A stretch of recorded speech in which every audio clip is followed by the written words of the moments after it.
Shalom to Rabbi Warren Goldstein, Chief Rabbi of South Africa. Shalom, Yoni. So nice to speak to you again. The Shabbat Project is taking place this week, and this time it's happening after the elections in Israel. But for you, it's all connected. Yeah, well, I think also there have been very divisive elections in Israel, and actually, elections the same week. Just it's in an amazing moment of symbolism to have in the two major largest Jewish communities in the world, elections which are happening, in Israel and in the United States. Both of the elections very divisive. Politics today has become so divisive, and in a certain sense, we cannot allow our politics to define our identity. We need to remind ourselves that as Jews, we are more than our politics. We are our values, and I think that is such an important message of the Shabbat Project.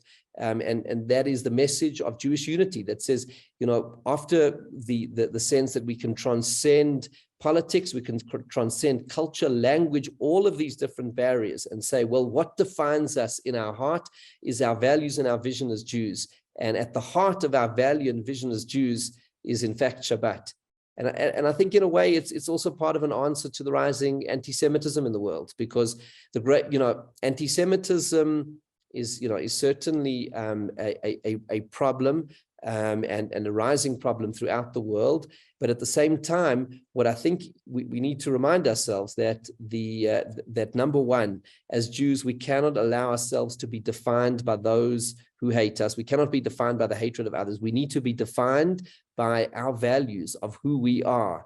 And Shabbat goes to the heart of that. And we cannot be defined by the pain of crisis. We need to be defined by the joy, that the sense of unity. And to me, that is something which is so special about the Shabbat Project, is the sense that it is a time of Jewish unity, but it is a Jewish unity born of joy and celebration of what it is to be a Jew, rather than a sense of crisis and of being beleaguered, or a sense of the divisiveness of the politics. So it's really about celebrating Jewish identity around Shabbat, and giving us then the inspiration to overcome all of the great challenges and also overcome divisions.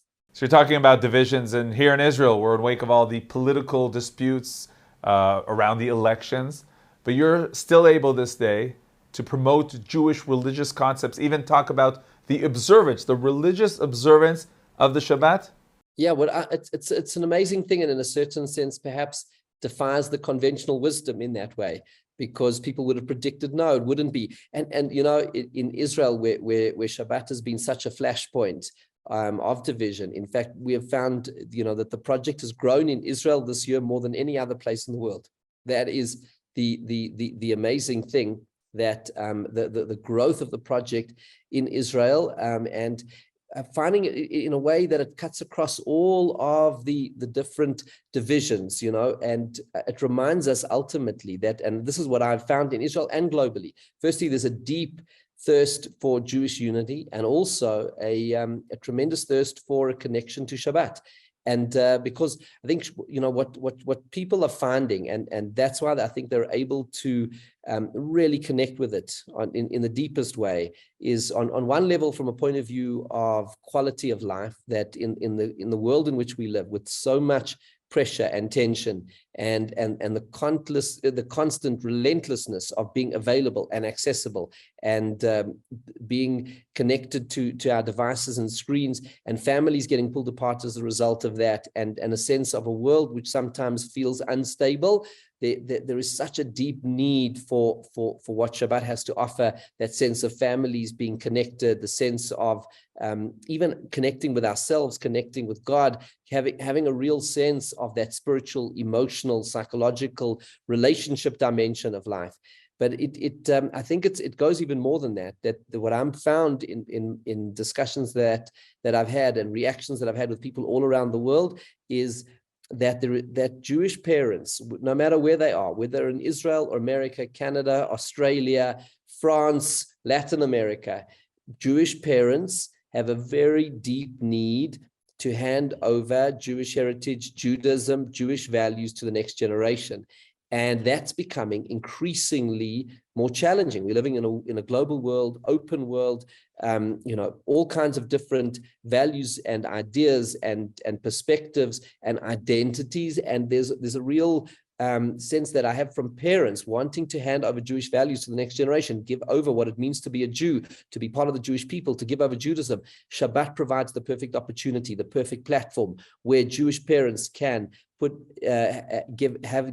that over to the next generation. And I think that's also why the Shabbat Project has been so welcomed in every part of the world, because no matter who you are and where you come from, as a Jewish parent, it goes to your heart that you want to hand that over to your children. So when you sang Kiddush around the Friday night table, and you sang Hamotzi on the Chalot, and you have a connection to community, to the generations that came before, you have that moment of real connection without the distractions of the technology.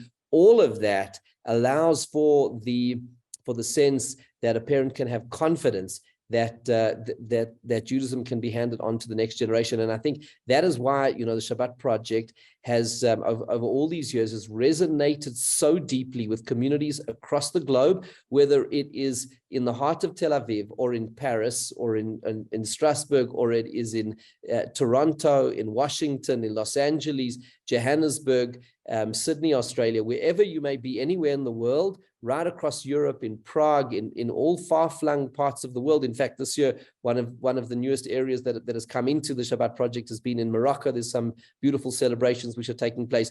Jewish communities in literally more than 1,500 cities and 100 countries around the world. There is this universal unity of Jewish parents, families, communities that feel we want Jewish unity, we want a connection to Jewish identity. And this year, the Shabbat Project is also reaching out to Jews who came from Ukraine. Well, there have been so many heartwarming stories that have been pouring in from all around the globe. One of them is that in Strasbourg, the Strasbourg Jewish community, which has been such an amazing partner for the Shabbat Project over all the years. And this year, in an amazing gesture, there's a group of Ukrainian refugees who are coming in from Germany and Switzerland, and they are bringing them across more than 900 miles to Strasbourg to come and spend the weekend and the Shabbat of the Shabbat Project with them in Strasbourg, to look after them, to give them a beautiful Shabbat. That is really what Jewish unity is all about. The story of what is happening in Strasbourg is the symbol of so much of what is happening in the Shabbat Project over the years and this year. It is that sense of caring for one another, the sense of unity, and all around Shabbat. And that's the spirit that we are finding, whether it's in Israel, or it's in America, or whether it's San Diego, whether it's 180 events across the city, or wherever it may be. There is that real sense that we are one family, we are Am Yisrael, we are unified, and at the heart of Am Yisrael is Shabbat. And I think that to me is the beauty of it. And just wanted to say to all of your viewers to join in. There's still time in advance of this year's Shabbat Project.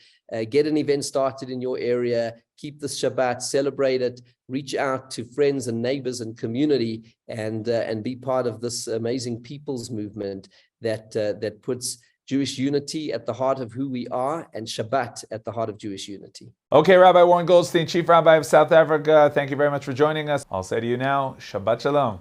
Shabbat Shalom. Thank you, Yoni. So lovely to be with you.